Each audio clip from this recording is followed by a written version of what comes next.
Okay, we have a question from this gentleman just here. Yeah, do you want to pass the mic and we'll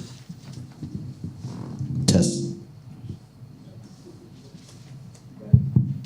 Yep. Thank you very much. My name is Zabidi Hussein. I'm a professor of pediatrics from Malaysia. My question is to both Ambassador and also to Dan.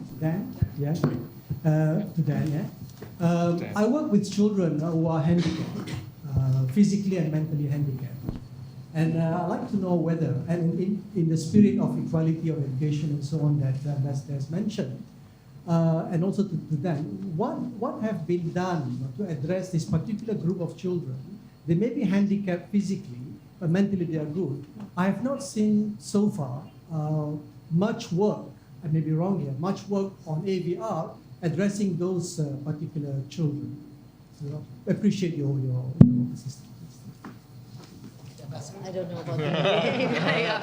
Okay, so in fact, I have good news. We've done quite a lot of work in this area, both physically handicapped and mentally handicapped. As you may have heard, this phobias, people have phobias, or post-traumatic stress disorder. So US has spent millions and millions of dollars on that type of research. And we started a few years ago, about 6 years ago, in the area of treating phobias, people that are afraid of heights and things like that. We've done a lot of work here in Singapore with people that are mentally handicapped and need to handle their normal life, going through the metro and living safe, although they have impairments. I think rehabilitation, elder patients that have stroke and need to train to walk again. Virtual reality holds a tremendous process in if you have physical barriers to actually go out and explore the world. There's many examples where people that are bedbound can actually make their bucket list and climb to the Himalayas top virtually. So I think there's a lot of opportunities here.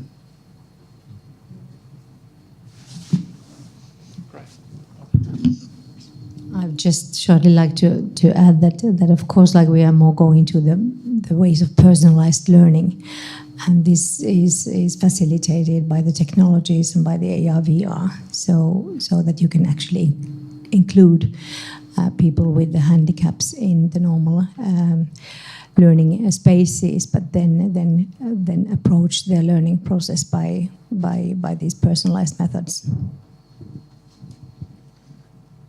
Thank you. Are there any other questions?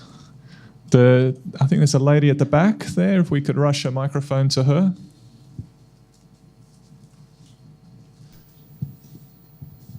Thank you very much for all the wonderful innovations that you guys are doing it. I have a burning question. Because many of the devices that we have depends on some kind of energy. Is there any research that you are trying to do that harvests the energy around us so that we don't have to keep on charging our resources to keep the thing going?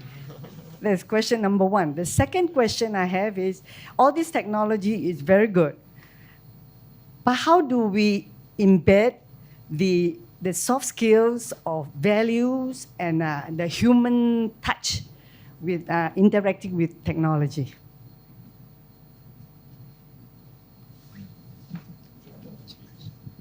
Yeah, maybe just let me jump in here to talk about, you're talking about research on energy and sustainability and so on. I think we are all aware that lots of work has been going on. So for example, one of the bugbear of having to recharge your phone, or if you're into electric cars, recharging your car, takes too long. So there's been quite a lot of research, and some of my colleagues here at NTU have come up with very fast chargers. At the research stage, at some point, it will be much more convenient. Of course, now we have wireless charging and so on. So these are the ways that we're looking at research and how to, help this problem of energy and sustainability and so on. So that's one part of it. Now, the other part of it is talking about how do we make sure that the students are trained more properly in soft skills. So it's not so straightforward in the sense of using technology, just applying it, and suddenly they become good communicators. But of course, there are many, many things you can do using the technology to help them practice, to have micro-teaching where they can see themselves. Instructors can help them, point out to them what are their weaknesses and so on. So there are many, many other ways. But technology applied to learning, I think one thing we need to keep in mind is while it looks very exciting, very sexy and so on, but at the end of the day, as I think Matt has pointed out earlier, we need to understand how to use, what is the pedagogical intent when you use a particular technology, right? The central thing must be that we want the student to learn better when you do it in a technology way as opposed to the old way of didactic, I say and you listen and you learn, right? So this is the part that I think we are all trying to focus on. Not so much only using the technology, but using it in a way that will help the learning process. Yeah. For maybe different situations. For example, in China, maybe in 10 years ago, it's not easy to, in rural area to provide the electricity. So we need money to do this. But if we go to Africa, because I have another role, I am the UNESCO International Research and Training Center for Rural Education. So we have another project in Africa. For example, if we go to Nigeria, it's not easy to find the electricity infrastructure. So we need to find new solutions, maybe for using solar systems to provide the energy. That's the key issue. But the value of the education, actually, I think maybe the lack of research was the true value of use actually in classroom. For myself, actually, I'm a professor in education technology. Actually, for example, instructor design is a key element. So if we look at the classroom of the professors in education technology, is your classroom, is your classes designed by yourself, or have the effective design is not it. So from the knowledge, belief, and to action is a long way. So it's easy. We need to focus on what's the value. I agree with you. Okay. Okay, we've got some more questions. Maybe this gentleman over here. Johan Costa-Duke from NTU. One of the problems we have with what you've very clearly shown today, the rapid development of technology and information technology in particular, is directly related or similar to Moore's law. If we take medicine, 50 years ago, the doubling time of information was 2 years. Today, it is 73 days. There's just a massive overload of information out there, and it's becoming more and more difficult to find what is the correct information, what is validated, what is information that you should be using. Another example of a disconnect between technology and education training is the 737 MAX, where technology overtook the training with a disastrous outcome. And I mean, it's very easy to talk about technology and how we can use this, but how can we do this at the same time as giving our students the ability actually to be able to work with this and get the knowledge and information they need for their future?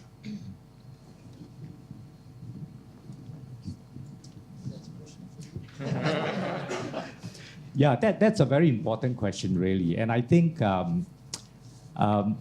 with the the explosive growth of knowledge and so on, and things happening so fast, you really wonder, how do you prepare your graduates for the future when you don't really you can it's very difficult to predict what's going to happen. A lot of things happen today that was not foreseen years ago.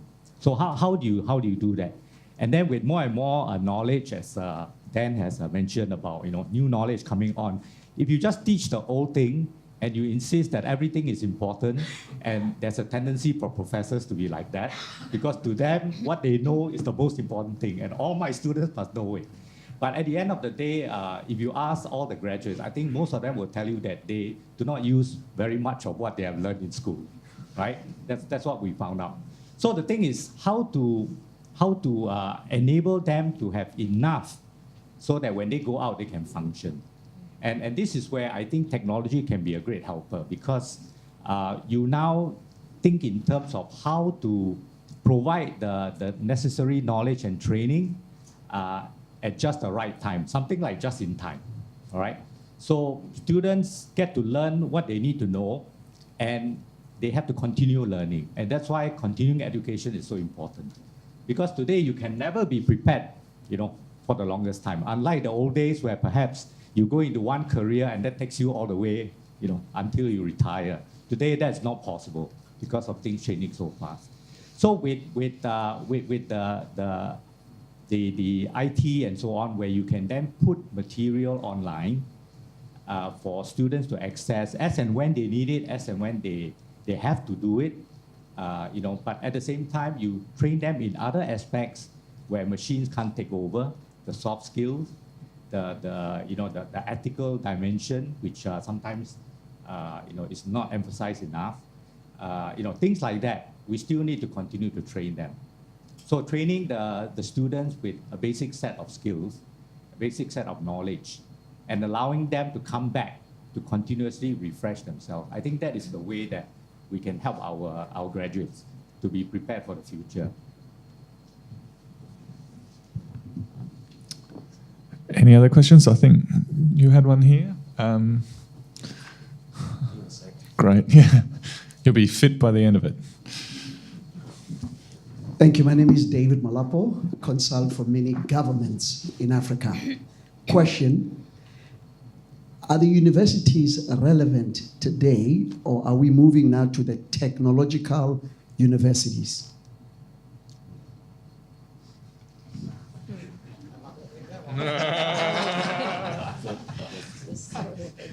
Yeah, maybe I'll try to address this question. Again, we started out as a technological university, so NTU, right? Technology is very much in the center. And when we started, we were really an engineering school. But over the years, we've come to realize, and this cuts into this discussion about interdisciplinary learning. It's not so much only learning the technical skills, but also all the rest of it. And the need for graduates not only to be competent in a particular specialization or their major, which they know, but because society and today's problems are now much more complex and not really amenable to a single disciplinary approach. You need teamwork, you need people from different disciplines to put their heads together, work together, to try and solve the common problem. So we see it, and that's one reason why NTU, when we started to develop and expand, we decided that we do need a School of Humanities, Arts, and Social Sciences. We do need a good science college, and we do need education and so on. So universities are becoming, in some sense, more comprehensive than more specialized. And I think that's the way education should be, because today, as I said, problems are complex. And you can't find very simplistic, or there are very few simplistic solutions that can solve the problems today. So I don't know whether that answers your question. Just want to add one thing. You go, sorry. Please Ladies first. No, you add. Okay, so we need to put this thing in context.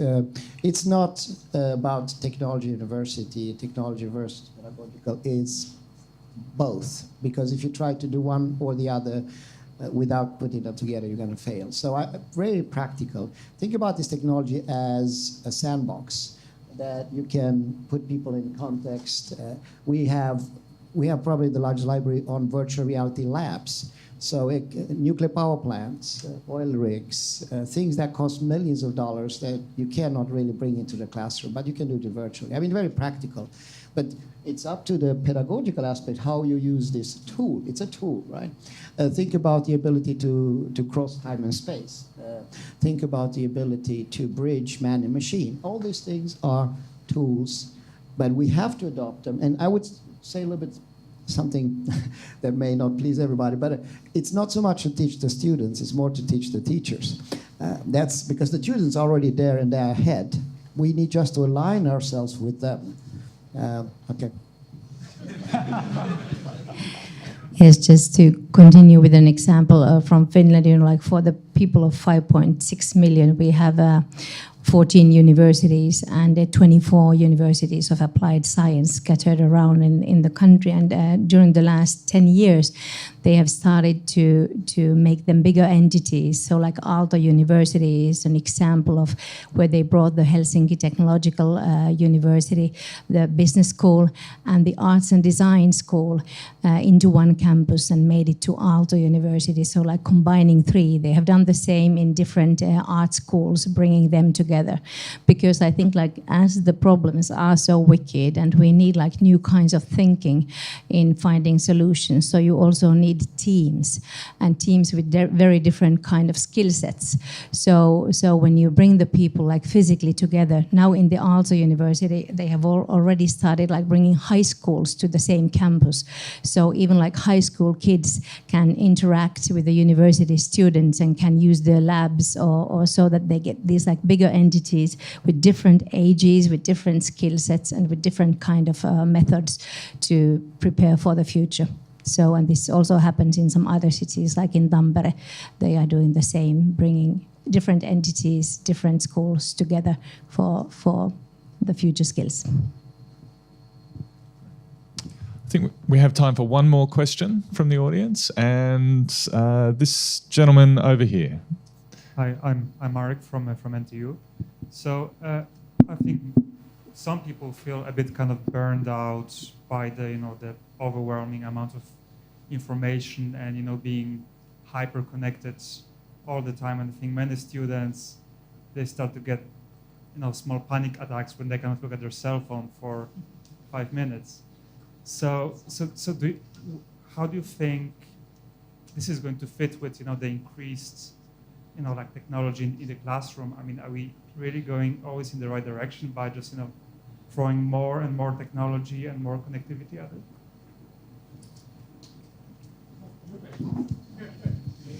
Yes, I would once again bring in like the students' well-being and the children's well-being, and I think this is a growing issue. We talk about it maybe more in our in Finland and in the Nordic countries, that it's being talked about yet here in Asia, where the schools are being found quite stressful.